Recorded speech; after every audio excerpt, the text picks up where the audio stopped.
ಸ್ಯಾಂಡಲ್ವುಡ್ನ ಹಿರಿಯ ಹಾಸ್ಯ ನಟ ಬ್ಯಾಂಕ್ ಜನಾರ್ದನ್ ಅವರು ಹೃದಯ ಸಂಬಂಧಿ ಕಾಯಿಲೆಯಿಂದ ಮಣಿಪಾಲ್ ಹಾಸ್ಪಿಟಲ್ನಲ್ಲಿ ಹಲವು ದಿನಗಳಿಂದ ಚಿಕಿತ್ಸೆಯನ್ನ ಪಡಿತಾ ಇದ್ರು. ಆದರೆ ಇವತ್ತು ನಸುಕಿನ ಜಾವ ಚಿಕಿತ್ಸೆ ಫಲಕಾರಿಯಾಗದೆ ಕೊನೆಯುಸಿರೆಳೆದಿದ್ದಾರೆ. ಬೆಳಗ್ಗೆ 10 ಗಂಟೆಯ ನಂತರ ಅವರ ನಿವಾಸದಲ್ಲಿ ಅಂತಿಮ ದರ್ಶನಕ್ಕೆ ಎಲ್ಲ ವ್ಯವಸ್ಥೆಯನ್ನ ಮಾಡಲಾಗಿದೆ. ನಮ್ಮ ಜೊತೆಗೆ ಅವ್ರ ಜೊತೆ ನಟಿಸಿದಂತಹ ಅವ್ರನ್ನ ಹತ್ತಿರದಿಂದ ಕಂಡಂತಹ ಹಿರಿಯ ಕಲಾವಿದರಾದ ಸುಂದರರಾಜ್ ಅವರು ಕೂಡ ಮಾತಾಡ್ತಾ ಇದ್ರು. ಆ ಸಂದರ್ಭದಲ್ಲಿ ಬ್ಯಾಂಕ್ ಜನಾರ್ದನ್ ಅವರಲ್ಲಿ ಇದ್ದಂತಹ ಶಿಸ್ತು, ಅವರು ಕಲಾವಿದರಿಗೆ ಮಾಡ್ತಾ ಇದ್ದಂತಹ ಸಹಾಯ, ಇದೆಲ್ಲದರ ಬಗ್ಗೆ ಮೆಲುಕು ಹಾಕಿದ್ರು. ಬ್ಯಾಂಕ್ ಜನಾರ್ದನ್ ಅವರು ಬ್ಯಾಂಕ್ನಲ್ಲಿ ಪ್ರಾರಂಭಿಕ ಹಂತದಲ್ಲಿ ಕೆಲಸ ಮಾಡ್ತಾ ಇದ್ರು. ಅದಾದ ನಂತರ ಅವರು 90ರ ದಶಕದಲ್ಲಿ ಸಿನಿಮಾ ರಂಗಕ್ಕೆ ಬಂದ ನಂತರ ತುಂಬಾ ಶ್ರದ್ಧಾ ಭಕ್ತಿಯಿಂದ ಅವರು ಸಿನಿಮಾದಲ್ಲಿ ಅಭಿನಯಿಸ್ತಾ ಇದ್ರು. ಬ್ಯಾಂಕ್ ಜನಾರ್ದನ್ ಅವರಿಗೆ ಅವರೇ ಸಾಟಿ ಅನ್ನುವಂತ ಮಾತನಾಡ್ತಾ ಇದ್ರು.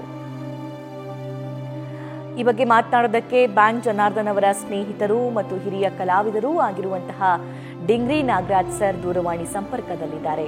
ಸರ್ ನಮಸ್ಕಾರ.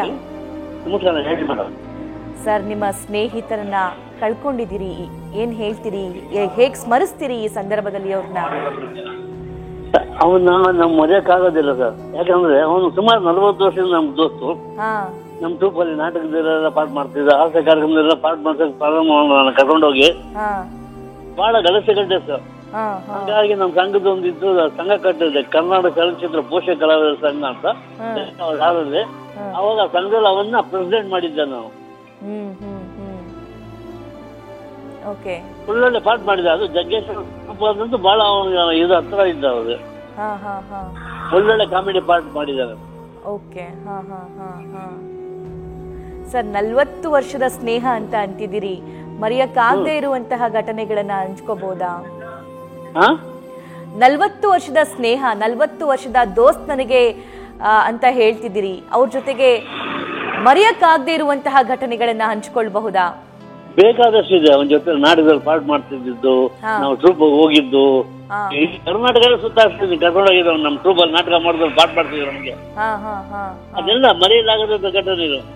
ನಾಟಕ ನನ್ಗಂಟ ತಿರುಗಿ ಗೊಂಬೆ ನಾಟಕ, ಆಮೇಲೆ ಮಂಗಳಾರ ನಾಟಕ ಪಾಠ ಮಾಡ್ತಿದ್ದೆ ನಾನು ಕರ್ಕೊಂಡೋಗಿ. ಒಳ್ಳೊಳ್ಳೆ ಪಾಠ ಮಾಡ್ತಾ, ಒಳ್ಳೊಳ್ಳೆ ಕಾಮಿಡಿ ಪಾಠ ಮಾಡ್ತಾ ಇದ್ದ, ಹಾಸ್ಯ ಕಾರ್ಯಕ್ರಮದಲ್ಲಿ ಮಾಡ್ತಾ ಇದ್ದ. ಹೀಗೆ ಬಹಳ ಚೆನ್ನಾಗಿತ್ತು. ಈಗ ಒಂದ್ ವಾರಕ್ಕೆ ಮುಂಚೆ ಮಾತಾಡಿದ್ರು ಅವನ ಹತ್ರ. ಅವಾಗ ಚೆನ್ನಾಗಿ ಮಾತಾಡಿದ್ರ ಸರ್? ಚೆನ್ನಾಗಿ ಮಾತಾಡ್ದ. ವಾಯ್ಸ್ ಮಾತ್ರ ಹೆಚ್ಚು ಇತ್ತು. ಏನಪ್ಪ ಮನೆ ಬೇರೆ ಚೇಂಜ್ ಮಾಡಿದ್ವಿ ಅಂತಂದ. ಅವ್ರು ಇದ್ದಿದ್ ಮನೆ ಮಾಡ್ಬಿಟ್ಟು ಪಕ್ಕದಲ್ಲಿ ಯಾವ್ದೋ ಒಂದು ಫ್ಲಾಟ್ ತಗೊಂಡಿದ್ರು, ಫ್ಲಾಟ್ ಅಲ್ಲಿ ಇದ್ದೀನಿ ಅಂತಂದ. ಸರಿ ಬರ್ತೀನಪ್ಪ ಒಂದ್ಸತಿ ಅಂತಂದೆ. ಇವಾಗ ನೋಡಿ ನಾವೆಲ್ಲರೂ ಅಲ್ಲಿ ಆ ಫ್ಲಾಟ್ ಹೋಗುವಂತ ಒಂದು ಅವಕಾಶ ಬಂದ್ಬಿಡ್ತು. ರೈಟ್ ಸರ್, ಥ್ಯಾಂಕ್ ಯು ಇಷ್ಟೊತ್ತು ನ್ಯೂಸ್ ಫಸ್ಟ್ ಜೊತೆ ಮಾತನಾಡಿದ್ದಕ್ಕೆ.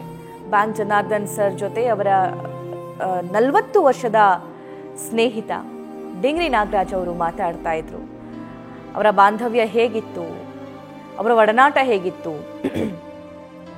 ಸಿನಿಮಾ ಆಗಿರಬಹುದು, ಸಿನಿಮಾಗಿಂತ ಮುಂಚೆ ಬೇರೆ ಬೇರೆ ನಾಟಕಗಳು ಬೇರೆ ಬೇರೆ ಭಾಗದಲ್ಲಿ ಜರುಗ್ತಾ ಇದ್ದಂತಹ ಸಂದರ್ಭದಲ್ಲಿ ಇವರ ಟೀಮ್ ಆಗಿರಬಹುದು, ಇದೆಲ್ಲವೂ ಕೂಡ ಅವಿಸ್ಮರಣೀಯ ಘಟನೆಗಳು. ಇದನ್ನ ಮರೆಯೋದಕ್ಕೆ ಸಾಧ್ಯನೇ ಇಲ್ಲ ಅಂತ ಮಾತಾಡಿದ್ರು. ನ್ಯೂಸ್ ಫಸ್ಟ್, ನಿರ್ಭೀತಿಯಿಂದ ನಿಮ್ಮ ಪರವಾಗಿ.